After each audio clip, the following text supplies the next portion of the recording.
The Three Little Gulls and the Big Bad Pig.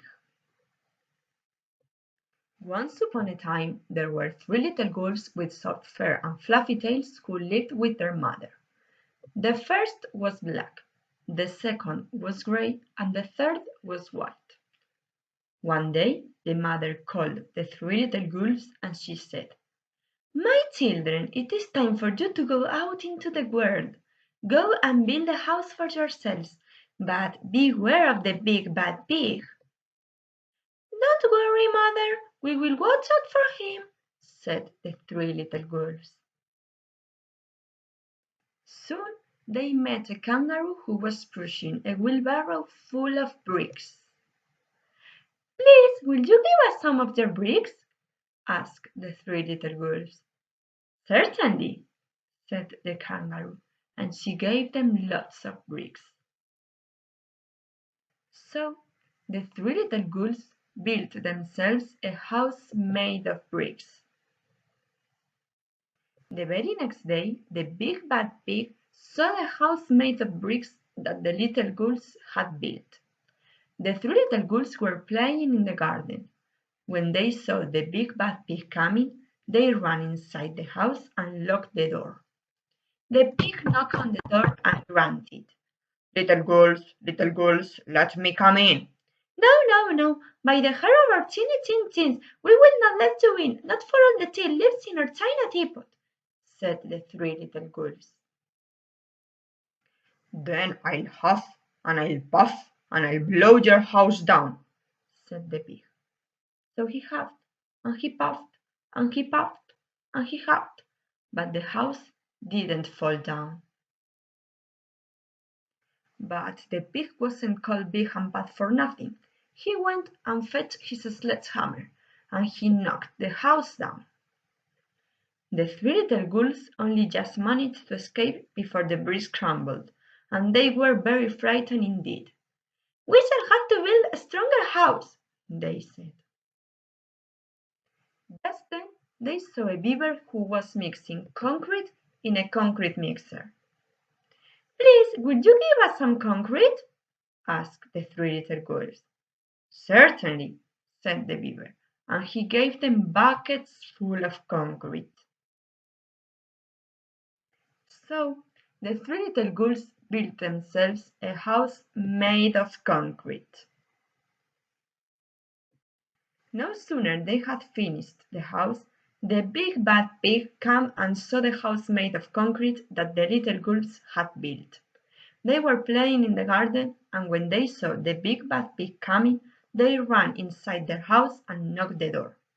The pig knocked on the door and said, little girls, let me come in."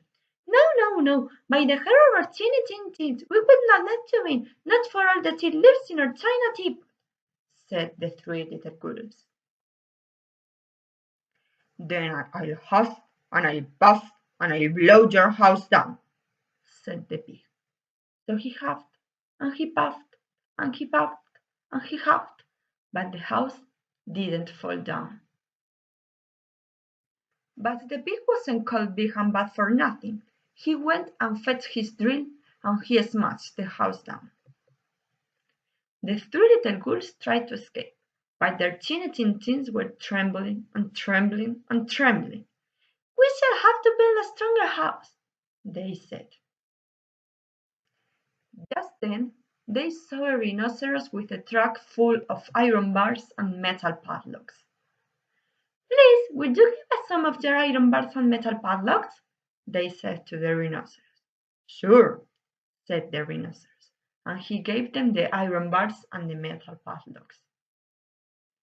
So the three little gulls built themselves a house made of iron bars and metal padlocks. They felt absolutely safe. The next day the big bad pig came prowling along the road as usual, and he saw the house made of iron bars and metal padlocks. The three little gulls were playing in the garden. When they saw the big bad pig coming, they ran inside their house, closed the door, and locked all the metal padlocks. The pig knocked on the door and said, "Little frightened gulls with the trembling chins, let me come in." "No, no, by the horror of teeny tin tins, we would not let you in, not for all the tea lives in our china teapot, said the three little girls. Then I'll huff, and I'll puff, and I'll blow your house down, said the pig. So he huffed, and he puffed, and he puffed, and he huffed, but the house didn't fall down. But the pig wasn't called big and bad for nothing. He brought some dynamite, laid it against the house, and the house blew up. The three little girls just tried to escape with their fluffy tails scorched. Something must be wrong with our building materials. We have to try something different. But what? They said. At that moment, they met a flamingo pushing a wheelbarrow full of flowers. Please, would you give us some flowers? Asked the little girls. With pleasure, said the flamingo, and he gave them lots of flowers. So the three little girls built themselves a house made of flowers. The next day, the big bad pig came prowling along the road, and she saw the house made of flowers that the three little girls had built. The pig knocked on the door and said, Little frightened girls with the trembling chins and scorched tails, let me come in. No, no, no, by the horror of teeny tin tins, we would not let you in, not for all the tea lives in our china teapot, said the three little girls. Then I'll huff, and I'll puff, and I'll blow your house down, said the pig. As he took a deep breath, ready to huff and puff, he smelled the soft scent of the flowers. It was fantastic, and because the scent was so lovely, the pig took another breath and then another. Instead of huffing and puffing, he began to sniff. He sniffed deeper and deeper until he was quite filled with the fragrant scent. His heart grew tender, and he realized how horrible he had been. Then he decided to become a big good pig. He started to sing and to dance. At first, the three little girls were a bit worried. It might be a trick. But soon they realized that the pig had truly changed, so they came running out of the house.